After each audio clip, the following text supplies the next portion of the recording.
بسم اللہ الرحمن الرحیم۔ جب اللہ تعالیٰ نے حضرت آدم علیہ السلام کو جنت میں داخل کیا تو فرمایا،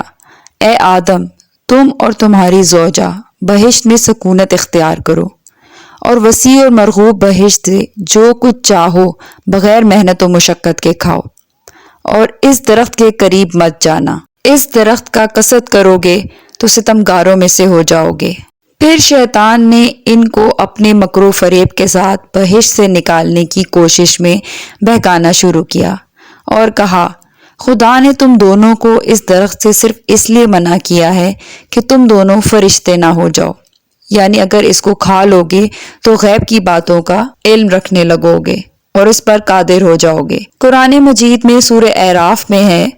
کہ شیطان نے کہا، یا ان میں سے ہو جاؤ گے جو ہمیشہ زندہ رہیں گے اور کبھی نہ مریں گے، اور قسم کھائی کہ بے شک میں تمہارے لیے خیر خواہ ہوں۔ شیطان سانپ کے دہن میں تھا جس نے اس کو بہشت میں داخل کیا تھا، اور حضرت آدم علیہ السلام خیال کرتے تھے کہ سانپ ان سے گفتگو کر رہا ہے۔ یہ نہیں جانتے تھے کہ شیطان اس کے منہ میں پوشیدہ ہے، لیکن پھر بھی آدم علیہ السلام نے یہ کہہ کر رد کر دیا کہ اے سانپ، یہ ابلیس کا فریب ہے، کیوں کر ہمارا پروردگار ہم سے خیانت کرے گا، اور کس طرح تو قسم کھانے میں خدا کی تعظیم کرتا ہے، اور یہ بھی کہتا ہے کہ جو کچھ ہمارے لیے بھلائی تھی خدا نے اختیار نہیں کیا، حالانکہ وہ تمام کریموں سے زیادہ کریم ہے، اور کیوں کر میں اس فعل کے ارتکاب کا قصد کروں جس سے میرے پروردگار نے مجھے منع فرمایا ہے، اور بغیر حکم خدا اس کا مرتکب ہوں۔ غرض حضرت آدم علیہ السلام کو فریب دینے سے شیطان مایوس ہوا تو دوسری مرتبہ پھر سانپ کے دہن میں بیٹھ کر جنت میں گیا اور حضرت حوا سے مخاطب ہوا، اس طرح کہ انہوں نے گمان کیا کہ سانپ ان سے ہم کلام ہے، اور کہا، اے حوا، جس درخت کو خدا نے تم پر حرام کیا تھا اب حلال کر دیا ہے، چونکہ اس نے یہ سمجھ لیا کہ تم نے اس کی اچھی طرح اطاعت کی اور اس کے حکم کی تعظیم کی۔ اگر تم اس درخت کا قصد کرو گی تو جو فرشتے اس پر مامور ہیں وہ تمہیں نہیں روکیں گے، تو سمجھ لینا تم پر یہ درخت حلال ہو گیا،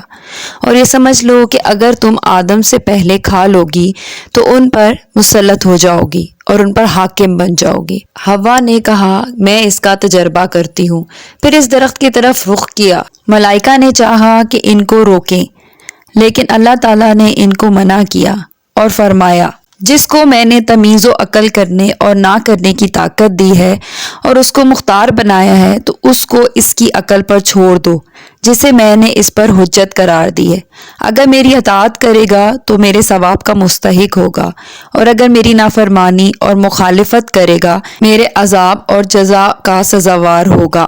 یہ سن کر ان ملائکہ نے چھوڑ دیا تو حوا نے سمجھا کہ اللہ تعالیٰ نے ملائکہ کو ان کے منع کرنے سے روک دیا ہے، اس لیے کہ درخت حلال کر چکا ہے اور سانپ سچ کہتا ہے۔ پھر اس درخت کا پھل کھایا اور کوئی تغیر اپنی ذات میں نہ پایا تو حضرت آدم علیہ السلام سے پوری کیفیت بیان کی۔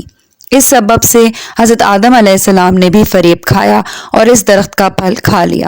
تو اس کا وہ اثر ہوا جس کا ذکر اللہ تعالیٰ نے قرآن میں فرمایا ہے،